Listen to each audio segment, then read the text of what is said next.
Welcome to Kishore academy. இந்த வீடியோவில் 10th standard English advertisement எப்படி எழுதலான்னு ஒரு சின்ன டிப்ஸ் பார்க்கலாம். ஃபஸ்ட்டு அந்த அட்வர்டைஸ்மெண்ட்டில் மேலே டாப்பில் அந்த ஷாப்போட நேம் கண்டிப்பாக நல்லா போல்டாக எழுதணும். ஸோ நார்மல் லெட்டர் இல்லாமல் போல்டாக எழுதிக்கலாம்.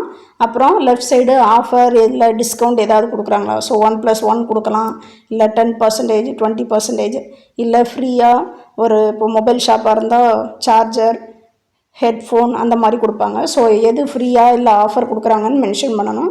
அடுத்து டார்கெட் ஆடியன்ஸ். ஸோ இதில் அந்த ஷாப்பில் ஆடியன்ஸ் யாருன்னா, இப்போ ஃபார் எக்ஸாம்பிள் இப்போ புக் ஷாப்பாக இருந்தால் ஸ்டூடெண்ட்ஸு, மொபைல் ஷாப்னால் காலேஜ் ஸ்டூடெண்ட்ஸு பொதுவாக ஏம் பண்ணுவாங்க. ஸோ அந்த மாதிரி மென்ஷன் பண்ணலாம். அடுத்து ப்ராடக்ட் டிஸ்கிரிப்ஷன், அந்த கடைகளில் என்னெல்லாம் அவைலபிளாக இருக்குதுன்னு சொல்லிட்டு, ஸோ இந்த புக்ஸ் இருக்குது, இந்த மாதிரி மெட்டீரியல்ஸ் இருக்குது, ஸ்டேஷ்னரி ப்ராடக்ட்ஸ் அந்த மாதிரி கொடுத்துருக்காங்க. அடுத்து கீழே பாட்டமில் அட்ரஸ், டாப்பில் எப்படி ஷாப்போட நேம் கொடுக்குறோமோ அதே மாதிரி கீழே கண்டிப்பாக நேம் அட்ரஸ் இருக்கணும். ஸோ சில இடங்களில் வெப்சைட் லிங்க் கொடுத்துருப்பாங்க. ஸோ அந்த அட்ரஸையும் கீழே மென்ஷன் பண்ணணும். அடுத்து பார்டர்ஸ் அண்ட் லைன்ஸ், ஒரு அவுட்லைன் போட்டு தான் எப்போவுமே எழுத ஆரம்பிக்கணும். பார்டரும் சிம்பிளாக ஏதாவது டிசைன் பண்ணிக்கலாம்.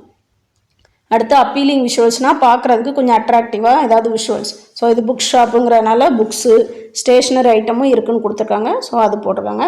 இதுவே ஒரு மொபைல் ஷாப்னால் மொபைல் ஃபோன், ஹெட்செட்டு, பென்ட்ரைவு அந்த மாதிரி வரைஞ்சிக்கலாம்.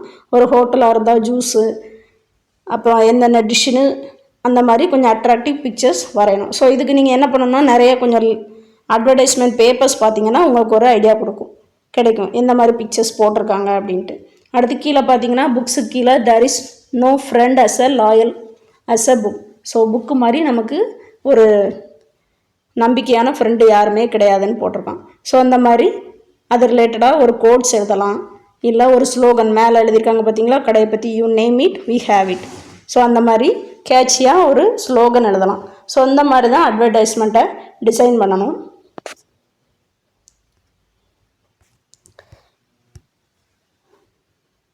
ஸோ இது ஆன்சர் கீ, பப்ளிக் எக்ஸாமோட ஆன்சர் கீ.